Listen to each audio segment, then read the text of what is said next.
Bonsoir à tous, ravi de vous retrouver pour ce dernier numéro de Market de l'année avec notre expert Mathias Cotting. Bonsoir Mathias. Bonsoir Nasrat. Alors on s'était amusé au jeu des pronostics pour la Coupe du Monde. Il faut dire que ce n'était pas facile, il y avait beaucoup de surprises. Effectivement, moi j'avais pensé à un France-Brésil comme finale.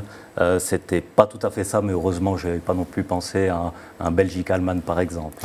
Effectivement, alors continuons sur les prévisions économiques cette fois-ci. Alors ça me convient mieux, je propose de revenir sur celle de l'an dernier pour commencer déjà. Alors débutons au tout début d'année 2022, quelle était la suite des événements ? Alors début 2022, on avait la vision que l'inflation elle allait nous occuper pendant cette année-là. On pensait que les banques centrales elles allaient également remonter les taux. D'ailleurs, on parlait de nouvelle année et nouvelle bataille. Ça faisait référence à 2021, l'année de la bataille contre le Covid, et 2022, l'amorce de la bataille contre l'inflation. Bon, on peut dire que les prévisions étaient plutôt dans le tir. Les prévisions, elles tiennent la route globalement, malgré quelques surprises comme la guerre en Ukraine par exemple, mais ça on pouvait difficilement le prévoir. Les banques centrales, elles ont bel et bien relevé les taux. Cependant, la forte inflation, elle nous a également surpris et on a révisé plusieurs fois à la baisse les perspectives par rapport à la croissance économique. Alors, jetons un œil sur 2023. Comment se présente cette année ? Alors, si 2022, c'était la bataille contre l'inflation, je pense que 2023, ça serait plutôt « Arrête-moi si tu peux ». Ah, je sens la référence cinématographique. C'est ça, exactement. Donc, c'est un très bon film, à mon avis, avec Leonardo DiCaprio et Tom Hanks. Alors si je me rappelle bien, c'est un jeune homme qui usurpe plusieurs identités, qui est traqué par un agent du FBI. D'accord, mais quel est le rapport ?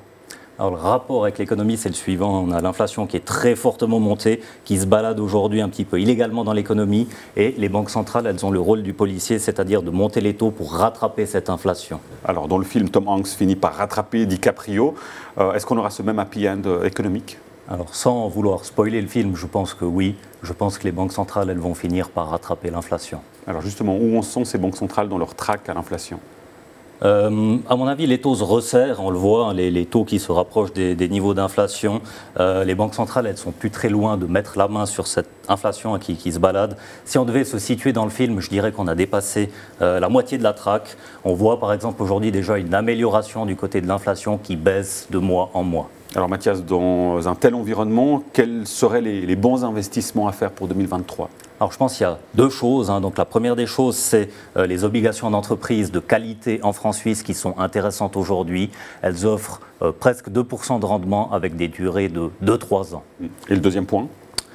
Ensuite, donc le deuxième point, je pense qu'il faut rester investi dans les actions et de façon diversifiée. Investi, parce que si on se projette sur plusieurs années, les perspectives, elles sont plutôt bonnes. Et diversifié, pourquoi ? Diversifié parce que même si les perspectives sont bonnes à moyen terme, on n'est pas à l'abri d'avoir une surprise et des marchés un peu moins favorables sur le court terme. Bon, donc on l'aura compris, 2023, ce sera l'année durant laquelle les banques vont traquer l'inflation. Exactement.